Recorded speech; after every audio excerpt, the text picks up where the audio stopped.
mari kita lanjutkan perbincangan masih membahas topik tentang menangani anak manja dan egois. Untuk keluarga Indonesia di rumah yang punya pertanyaan seputar topik ini, ingin bercerita atau berbagi pengalaman, kami menunggu Anda di 021-2903-2644 atau via Twitter di @daya_tv. Jangan lupa dikasih hashtag Ruang Keluarga. Sekarang kita lanjutkan perbincangan masih dengan Mbak Vera Itabiliana, psikolog. Mbak, kalau ngomongin tentang manja, kemudian erat kan kaitannya dengan anak yang egois. Anak egois apa-apa semua self-centered, maunya dihubungkan dengan dia, nggak peduli lingkungan bisa memenuhi atau enggak. Saat ini juga harus dipenuhi apapun caranya, termasuk ngambek, nangis, dan yang lain-lain, guling-guling yang mungkin akhirnya output perilakunya seperti berbentuk tantrum gitu kan. Iya. Nah, selalu nggak sih Mbak ada kaitannya anak manja dengan anak tantrum? Iya, biasanya memang seperti itu. Jadi reaksi secara fisik ya, tantrum, guling-guling, teriak-teriak, tendang, pukul dan sebagainya itu sangat mudah sekali dilakukan oleh anak-anak yang memang udah nggak tahu apa lagi yang harus dilakukan untuk memenuhi keinginannya dia, untuk memenuhi kebutuhannya dia tadi gitu. Nah, jadi itu dekat sekali itu hubungannya. Dan anak-anak itu pinter Mbak Ayu. Jadi kalau misalnya mereka tahu kebutuhannya, keinginannya pasti dipenuhi gitu, mereka punya trik-trik tertentu yang mereka sudah pelajari. Oke, pinter ya. Jadi misalnya, kalau aku nangisnya, mungkin ya dalam pikirannya nangisnya sekian menit nggak dapat, berarti aku naikin lagi nih, aku tunggu aja gitu. Gitu. Jadi dekat sekali dengan tantrum. Nah, biasanya orang tua nggak tahan tuh dengan perilaku tantrum tadi. Akhirnya akan mungkin malu karena di tempat umum dan sebagainya, akhirnya dipenuhi supaya anaknya tenang. Nah, padahal dari situ anak belajar, oh aku dapat kalau aku begini gitu. Jadi justru yang harus dilakukan ketika anak tantrum, justru dia tidak dapat apa yang diinginkan supaya cara itu tidak dipakai lagi. Justru bukan kemudian orang tua yang dalam tanda kutip gitu ya kalah dan kemudian memberikan aja. Di situ orang tua harus punya benteng pertahanan gitu ya Mbak Vera ya. Oke, Mbak Vera sudah ada penelpon nih yang mau bergabung bersama kita. Kita sapa dulu. Halo Ruang Keluarga. Halo Ruang Keluarga.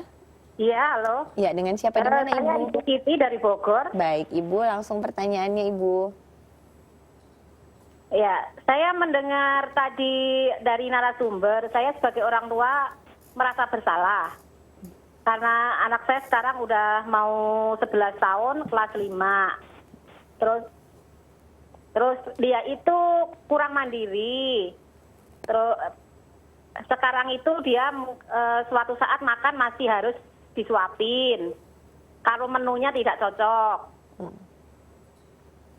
Nah, sekarang kan udah kelas 5 nih, kata gurunya itu kamu itu anak manja gitu. Soalnya dalam pelajaran pun dia tidak mau terfokus, kurang teliti. Maklum Ibu, ini anak kedua. Yang pertama saya dulu kerja, yang sekarang saya udah off. Jadi saya itu sekarang itu merasa bersalah. Bagaimana ya mengendalikan sekarang anak saya itu? Mbak Vera ada pertanyaan mungkin untuk Ibu Siti? Selain makan apalagi Bu? Semuanya masih dibantu kah? Untuk mungkin kalau habis mandi mana anduk mah, jadi dia tidak mau mempersiapkan diri gitu. Oke. Baik Ibu, terima kasih atas partisipasinya di Ruang Keluarga. Itu kalau yang kayak gitu bener kata gurunya nggak? Udah termasuk anak manja gitu? Iya. 11 tahun. 11 tahun keluar kamar mandi belum pakai anduk gitu. Jadi nah ini karena tadi sudah ada pembiasaan sekian tahun lamanya, Ibu Siti ya tadi namanya, Ibu Siti ya perlu ajak bicara anaknya gitu. Jadikan ini masalah bersama dengan anak gitu. Karena tadi sudah ada masalah juga di sekolah, jadi tarik juga masalah ke sekolah ke sini gitu. Memang seringkali masalah yang ini saya temuin juga di sekolah. Jadi anak-anak itu motivasinya rendah. Ternyata telah diterusin memang di rumah belum mandiri, biasa dimanjakan gitu, sehingga dia tidak terlatih untuk saya perlu mencapai ini gitu, perlu mencapai hasil segini supaya bisa apa-apa gitu, nggak terlatih karena semuanya sudah tercukupi. Jadi kayak seperti hidup di lingkaran yang di dalam bubble yang nyaman gitu. Jadi dia nggak merasa perlu untuk mencoba hal-hal lain juga di luar sana atau mencapai hal-hal tertentu. Nah, yang perlu dilakukan Ibu Siti adalah ya ajak anaknya bicara, jadikan ini masalah bersama, terus buat target-target kecil. Oke, gitu. membuat target-target berarti Kamu ya. kan udah 11 tahun nih Mas gitu ya, mulai besok itu ya makan sendiri ya gitu, nggak Ibu suapin lagi. Nah untuk Ibu Siti pun, untuk yang biasa menyuapin Mbak Ayu juga gitu ya, pasti kan ada penurunan asupan makanan. Iya, Nah iya, itu iya, jangan benar. usah khawatir, kecuali kalau kita bicara anak umur 3 tahun ke bawah yang memang makannya harus kita kejar-kejar gitu ya. Tapi kalau sudah umur kelas 5 SD tadi, kalau lapar kan akan makan sendiri lah ya gitu. Jadi biarkan dia coba sendiri, walaupun makannya sedikit nggak apa-apa gitu. Yang penting kan ini nanti prosesnya berjalan kemandiriannya dia. Gitu. Oke, nah kalau anak umur 11 tahun kan pada umumnya sudah bisa untuk mengatakan enggak, kemudian Ya. apa ya, dalam tanda kutip lah ya keluarga Indonesia bersiasat untuk gimana caranya ya seperti itu. Nah itu yang bisa dilakukan oleh orang tua atau bentuk komunikasi dan negosiasinya yang kayak gimana sih Mbak? Jadi bisa aja negosiasi gitu ya, misalnya oke misalnya dia apa ya nggak mau ngerjain PR misalnya gitu ya, atau menolak tugas tertentu gitu ya. Biasanya kita negosiasinya tentukan dulu waktu ngerjain tugasnya kapan, maunya dia. Oh, kayak ini kamu ada PR, ngerjainnya kapan. Jadi kalau untuk 11 tahun tuh kita nggak bisa pulang sekolah harus ngerjain PR ya, nggak bisa kena kayak gitu. Tapi kita lebih banyak diskusi, negosiasi. Oke kamu ada PR kan, mau ngerjainnya jam berapa gitu. Oke. Aku nggak mau ngerjain PR misalnya gitu. Oh ya udah nggak apa-apa nggak ngerjain PR, nanti konsekuensinya datangnya dari gurunya.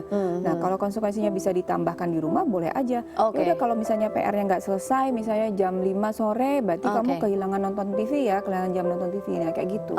Jadi buat kesepakatannya di awal sama anak. Oke, kesepakatan di awal kemudian diterapkan dan orang tua juga harus tahan-tahan diri untuk tidak membantu dan nggak gampang kelolosan gitu kali ya Mbak Iya, Mira? jadi boleh juga ada reward, ada konsekuensinya Oke, juga. itu gimana Kalau tuh? misalnya dia berhasil, tadi katakanlah kembali ke masalah makan gitu ya. Oke, kalau misalnya seminggu ini kamu berhasil makan sendiri, nggak Ibu suapin gitu, nanti Sabtu Minggu kita pergi kemana, atau Ibu masakin kue apa kesukaannya dia, misalnya kayak gitu. 11 tahun masih oke tuh untuk yang seperti itu? Masih, tapi ya itu pasti bentuk rewardnya disesuaikan dengan untuk anak 11 tahun. Mungkin 11 tahun nggak kena lagi, oh nanti dapat stiker gitu. Iya. Enggak kena. Udah nggak musim-musim lagi kalau umur 11 tahun pakai stiker-stiker gitu ya. Oke, menarik sekali, mudah-mudahan bisa menjawab pertanyaan dari Ibu Siti, penelpon yang tadi baru saja bergabung dengan Ruang Keluarga. Keluarga Indonesia, kita akan lanjutkan perbincangannya selepas informasi menarik yang telah kami siapkan untuk Anda, dan kami masih menunggu Anda di 021 2903 2644 atau via Twitter @daya_TV. Jangan lupa dikasih hashtag Ruang Keluarga. Kita lanjutkan perbincangannya selepas yang satu ini dan satu lagu dari Kak Bosco.